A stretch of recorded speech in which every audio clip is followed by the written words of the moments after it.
Kutipan babat Tanah Jawi tentang Geger Pacino, episode ke-82. Pasukan Surakarta bersiap menyerang markas Prabu Kuning di Randu Lawang. Ki Rajaniti yang berbaris di Sanggung setiap malam pergi dari markasnya, karena takut kalau-kalau disergap musuh. Pada waktu siang dia kembali berjaga di markas.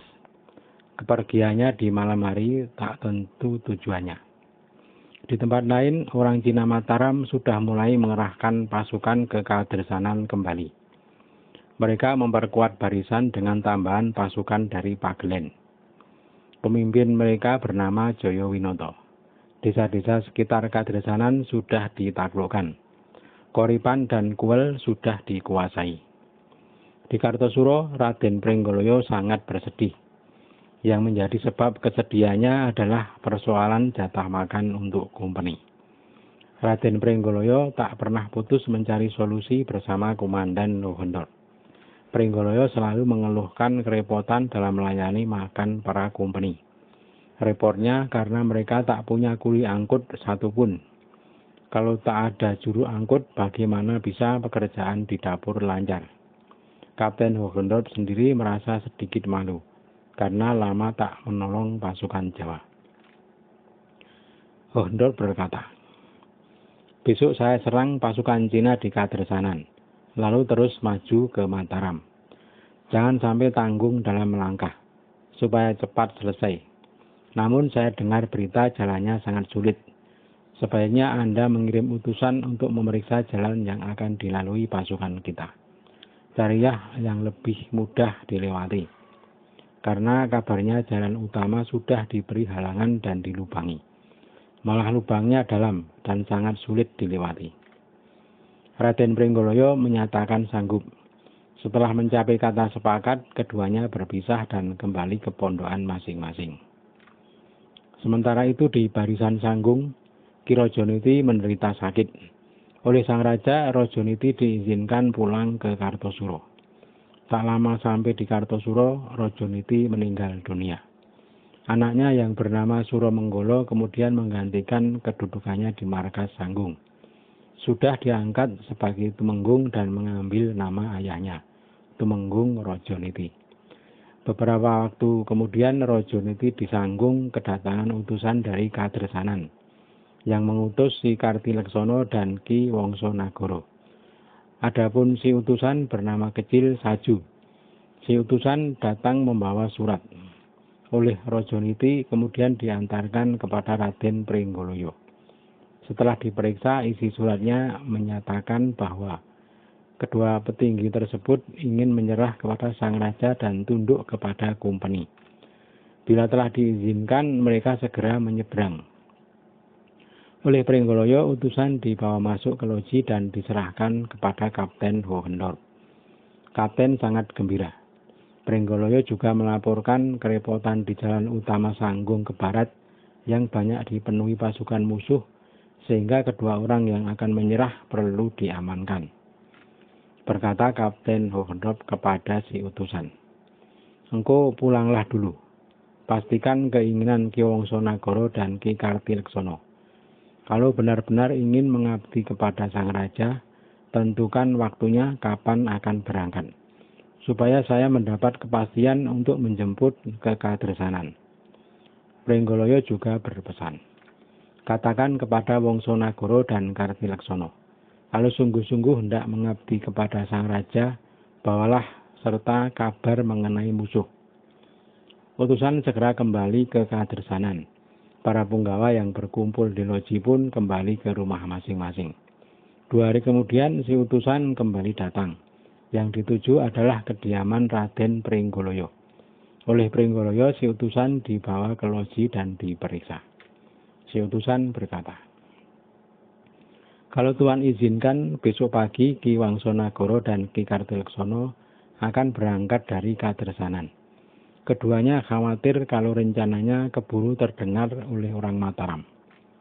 Pringgoloyo menyahut, "Kalau begitu, Tuan, sebaiknya segera dilaksanakan agar hati mereka tenang.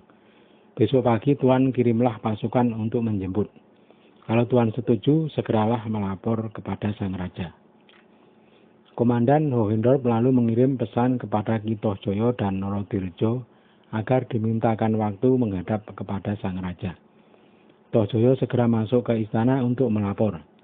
Kapten telah diizinkan menghadap sang raja. Segera kapten ke istana. Sesampai di hadapan sang raja, Hohendorp melaporkan bila ada musuh yang ingin bergabung kembali mengabdi kepada sang raja. Namanya Kartileksono dan Wongsonagoro. Bila Paduka berkenan menerima, besok pagi saya akan jemput, kata Hohendorp. Sang raja berkata, benar langkahmu itu, segera laksanakan. Hohendorp kembali menemui Pringgoloyo untuk menyampaikan perintah sang raja. Kapten Hohendorp berkata, Raden, saya sudah mendapat izin untuk menjemput besok. Utusan segera disuruh kembali dengan janji besok pukul 11 akan dilaksanakan penjemputan.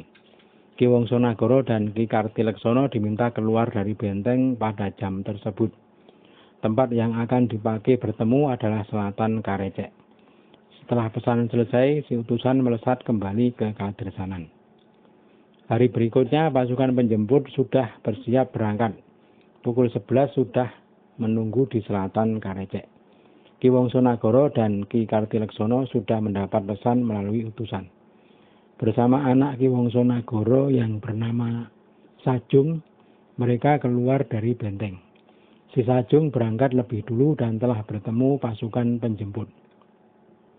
Tak lama kemudian kedua petinggi telah datang. Mereka bertiga pun dibawa ke Kartosuro. Di Kartosuro mereka bertemu Kapten Hohendorp di loji. Aryo Pringgoloyo kemudian dipanggil ke loji. Kepada keduanya, Aryo Pringgoloyo menanyakan segala sesuatu tentang musuh. Berapa jumlahnya dan siapa saja pembesar pasukannya. Kedua petinggi menceritakan semuanya secara rinci. Kapten Hohendorp kemudian melapor kepada sang raja. Sang raja memerintahkan kedua petinggi untuk bergabung kepada wadono mereka yang dulu. Juga nanti akan ditempatkan pada jabatan lamanya. Setelah peristiwa ini selesai, Kapten dan Pringgoloyo masih harus memikirkan musuh mereka di Randulawang. Sudah menginjak bulan Maulud. Rencana untuk menyerang Randulawang segera disusun. Pringgoloyo berkata, Tuan, besok kalau berangkat ke Randulawang, jangan khawatirkan soal peralatan kompeni. Para mantri nanti yang akan mengurusnya. Walau harus mengangkat barang bawaan sendiri pun, kalau perlu harus dilakukan. Kapten merasa lega hatinya, karena persoalan tukang pikul ini selalu menjadi halangan. Kapten berkata, baik Raden, saya berencana ke Randulawang setelah acara grebek Maulud. Dan juga saudara segera berilah kabar kepada Raden Endronoto, agar dia mengumpulkan tukang pikul untuk membawa peralatan kompeni. Pringgoloyo pun sepakat dengan usulan Hohendorp. Tak lama kemudian datang utusan dari barisan Kadresanan. Jayawinoto mengirim utusan menyatakan ingin mengabdi kepada sang raja dan bersahabat dengan kompeni. Namun kalau menyerah sekarang posisinya tidak menguntungkan. Lebih baik bila nanti pasukan Kartosuro menyerang, Jayawinoto akan melakukan sabotase dari belakang. Kapten setuju dan menyambut baik rencana Jayawinoto. Si utusan lalu diberi tanda berupa kain sutra biru selebar 3 jengkal dan panjang 1 depah. Berkata Kapten Hohendorp, kalau besok aku datang ke Kadresanan, segera kibarkan kain ini. Ini menjadi tanda bahwa Ki Jayawinoto berani memukul Cina dari belakang. Kalau tidak berani, agar menyingkir saja. Utusan pun segera kembali ke Kadresanan. Hohendorp lalu melaporkan 2 perkara kepada sang raja. Yang pertama, perihal kedatangan utusan Jayawinoto dan kesepakatan yang telah dia buat. Yang kedua, meminta izin untuk menyerang Randulawang setelah grebek Maulud. Hohendorp merencanakan setelah berhasil memukul Randulawang akan terus menyerang ke Mataram. Sang raja berkata, Benar itu rencanamu, Kapten. Dan mengenai Joyowinoto, semoga yang dia katakan benar. Andai pun meleset, aku yakin engkau tidak takut kepada Joyowinoto. Mengenai waktu keberangkatan, apakah si Pringgoloyo sudah engkau beritahu? Kapten menjawab, kalau Paduka izinkan sekarang juga, saya panggil kemari si Pringgoloyo. Sang raja pun memerintahkan Pringgoloyo dipanggil sekarang juga. Tak lama kemudian yang dipanggil sudah menghadap. Sang raja kemudian memberi perintah sesuai usulan Kapten Hohendohr. Pringgoloyo menyatakan kesanggupan. Berkata Pringgoloyo, baik Paduka, semua abdi Paduka segera saya perintahkan untuk bersiap. Kemarin saya sudah tanya kesiapan para mantri. Mereka katakan sanggup berangkat, meski harus memikul barang bawaannya sendiri. Mereka hanya ingin segera berangkat. Adapun si Indronoto juga sudah diperintahkan untuk menyediakan tukang pikul. Sang raja sudah menerima rencana kedua punggawanya itu. Keduanya lalu diperintahkan segera melaksanakan. Kedua punggawa menyembah dan keluar dari istana. Pada bulan Maulud tanggal 12 pagi hari sang raja telah keluar istana untuk melaksanakan acara grebek Maulud.